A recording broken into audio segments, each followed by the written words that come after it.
and welcome back to another episode of Parkasaurus here on the J72 Gaming Channel. My name is Jacob, and you can just call me Jay here. And as we take a look over this landscape of unfixed park, right, we're really gonna fill this in today. And I really wanted to bring you guys, who I hope are really the true fans of Parkasaurus, right? We're on episode, 6, 7 at this point. So I really wanted to treat you guys to something special in this episode. So today we're gonna have not one, not two, not three, but I did not forget about this park over here, this exhibit. We're going to have 4 exhibits be built today, and we're going to crank out all of them. They're all going to be kind of smaller than what I've been working on, so it's going to be about the same length of episode. But I really wanted to give you guys some a treat, you know, something cool for this episode. So the first one's going to be over here. Basically, my idea here is this is going to be a fir tree forest, and it's going to be pretty lush, honestly. It's going to be very thick. And then around here we'll have a food court area kind of nestled into the mountains, right? We've got like a camping area over here, which will be pretty cool. In this area here, we'll be putting up our Ornithomimus, so they'll be hanging out there and being all cool and whatnot, and I think I'll make this kind of a rocky exhibit, rocket terrain. And if we look past our Brachiosauruses there, this exhibit here is going to be for the Velociraptors. Now, a true challenge I'm going to have with this episode is that this one is desert, and the one here is going to have to be Taiga. So we're going to have to blend a Taiga biome and a desert biome, and I think rocks are going to be kind of the answer. I do that. I'm making a big open field here, so that's going to be kind of a challenge here, but I'm here for it. And then way back over here, we will be doing the Ornithomimus. So we'll be working with mud a little bit, but we'll go ahead and finally get that guy in here. I had to wait for a while because I needed tier 4 walls, so I'll probably come through here and replace some of these walls with electric fences, because I think they do a little bit more damage than the other dinosaurs we will be working with today.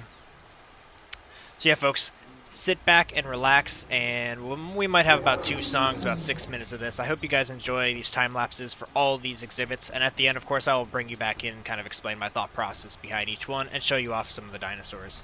But actually, before that, speaking of the dinosaurs, I have been working on some eggs. So we have 3 Gastonias to add here to our Brachiosaurus exhibit, and this will be a little group of 6.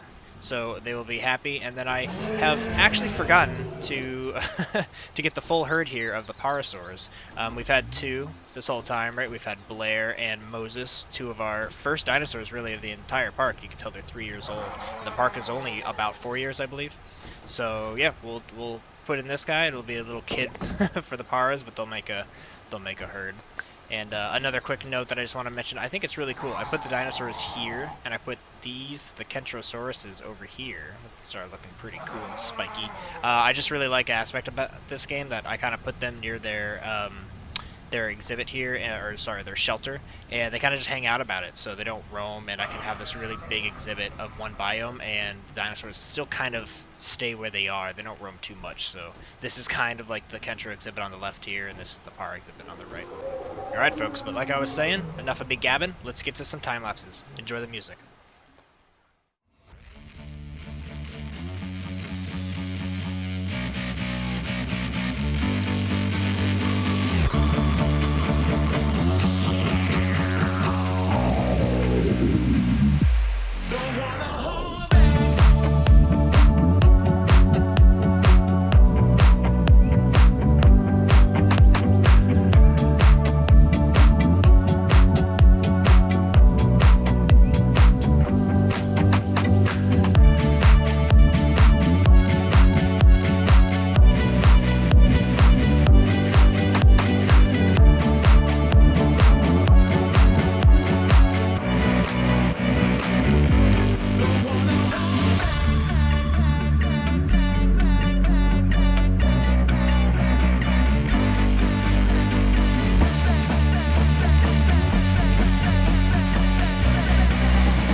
Alright, welcome back everybody. Hope you enjoyed those 4 exhibits in the time lapse.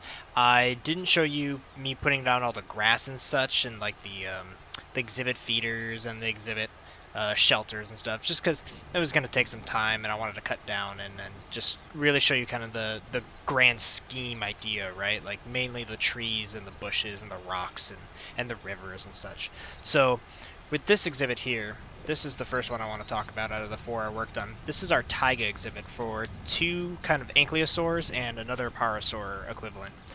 So my thought with this one is, you've got this big mountain range here on this, again, this whole grand scheme of this whole map is supposed to be one big landscape, right?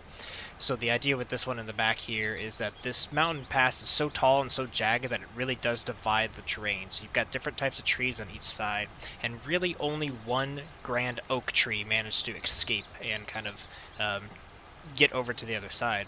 So we've got one big oak tree here, and then just a ton of fir trees. Like it's packed back here, but there's not too much ground cover, so it makes it unique. I was very light on the grasses in here, and I think it makes it stand out compared to some of our other places, right? Like if I take a look over at our forest exhibit, it's really thick with the privacy grass that I can add in the game. So yeah, I really like this place. And then I have one tile long creeks instead of like big rivers. I wanted it to look kind of very small and whatnot. And then the exhibits really start to blend as I dive into our second one here. And this is for the Oviraptor. And now the Oviraptor, I wanted a tiny little bit of kind of similar of what's going on in here, a tiny little bit of forest, right? But the further you get this way, the less trees there are and the more rocks there are. So they live in a little cave shelter here, and it's just a ton of rocks really, and that really helps lead into here. And honestly guys, this might be my favorite exhibit I've made. It's very small, it's for the Velociraptor, but it only has like a few trees and just a ton of rocks and really spiky cliffs, and I think the only viewpoint you can see them from is right here, and that actually really helped aid me in build this exhibit. When I build exhibits, I like to think about the viewpoints of the viewers, of the visitors to the park, right? And of course you guys as well. And so the angle is really important, and from this angle with the Velociraptor in this desert exhibit, you can see back into their exhibit over there, and you can see their toys. You can really kind of see everything that's going on with this one exhibit from this one angle, and that made it a little bit easier to deck out and kind of design as I go, like over here, it's important we have the feeder, and then you got the view of the shelter, and then over here a view of the feeder and a mud pit and such. So I do think about every angle from the viewer's point, and we'll really get to look at that at the very last episode of this whole park, is when I'll do a world tour and I'll dive into first person and we'll really get to take a look. But let me go over here to the last exhibit I worked on today. This one here is for the Ornithomimus, and the idea with this one was there was one thing I hadn't really used a lot in the mud and swamp exhibits, and that was these blue and red crystals. I added a few red crystals, I think, over in the Carno pen. We don't need to go look, but I added it once or twice over there somewhere, but I really wanted to deck it out in this one. So my thought is that these guys are kind of like little magical dinosaurs or whatever, and they kind of live with the cool gems, or maybe they like the salt lick it off or whatever. But yeah, that's this exhibit, and it was pretty fun making it really grassy in the water, but not really anywhere else, with the exception of a little bit in the tiny bit of a elm forest here. But overall, I kept it birch to make it kind of match seamlessly with our Parkasaurus over there. And of course, if you had a keen eye, you might have noticed I did work a little bit on the path and the area in between.